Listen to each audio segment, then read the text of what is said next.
Hey Puppy Trades! I wanted to do a video analysis update of Nvidia.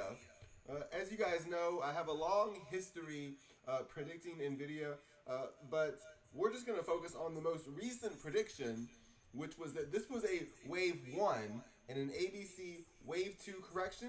So the length of wave 1 placed at the wave 2 low was going to be met from the 61.8 to 78.6% retracement. So that happened right there. Bang. So in Elliott wave theory, wave 3 is usually bigger, stronger, and faster than the length of wave 1 placed at the wave 2 low. So we're going to look at what's going to happen to these bloated call premiums for Nvidia. I do think we're going to end wave 3. So just for some recent trade history, not recent trade history, I took a lump sum trade position in NVDY. That's this yield max ETF that collects out of the money covered call premium from Nvidia using synthetic covered calls. So right now it's yielding 51%, but during that crazy Nvidia rally, it was actually yielding up in the hundreds. We can see these massive $2.60 dividends for a long time, $1.50, $2.60, $2.60. So those for several months were 100% dividends. And my NVDY position actually paid for itself just in time for this new ETF, DIPS, to come out. So DIPS is another yield max ETF. What it does, it collects out of the money synthetic put premium to the downside. So what I do now is because I still expect Nvidia to rally, but I do acknowledge it's had a meteoric rally, and I've seen what's happened to super microcomputer. So it is important to get that downside exposure. Another really cool thing is that Nvidia has extremely high correlation to the Magnificent 7 ETFs. Give this video some likes.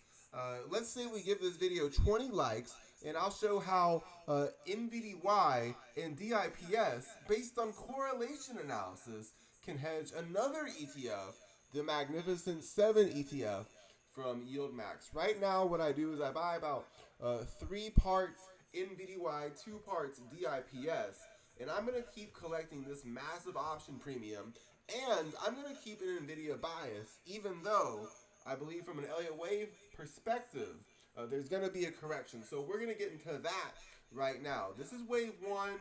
This is an ABC wave 2 correction. Where's the perfect spot for a wave 3 to end? To be honest, it's right here at the 161.8% extension. That's 156 in the 127.2% extension. So we're going to get into where these extensions come from. The first extension is just the length of wave 1. So the 61.8% extension of the length of wave 1 is where 156.33 comes from. I really like when it lines up perfectly with the 127.2% extension of the length of wave 1, but placed at the wave 2 low. So this is the 61.8% extension of just wave 1. This is the 127.2% extension of the length of wave 1 placed at the wave 2 low.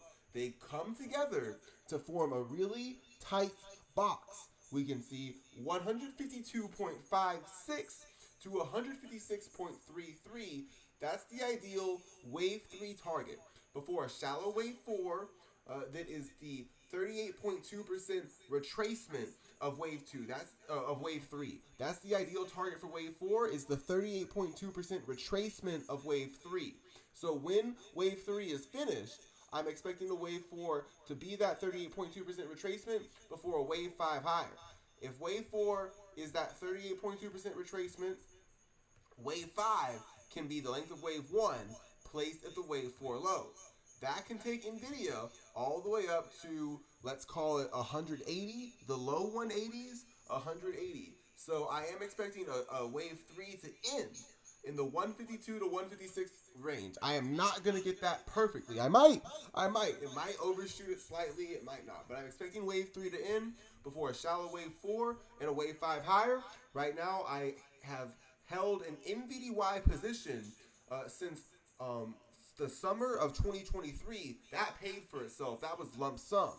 Now, what I've been doing since August, since this correction ended, buying 3 parts NVDY and 2 parts DIPS. I'm really excited to keep collecting this option premium until NVDY and Nvidia finish this bullish sequence up into the 180s.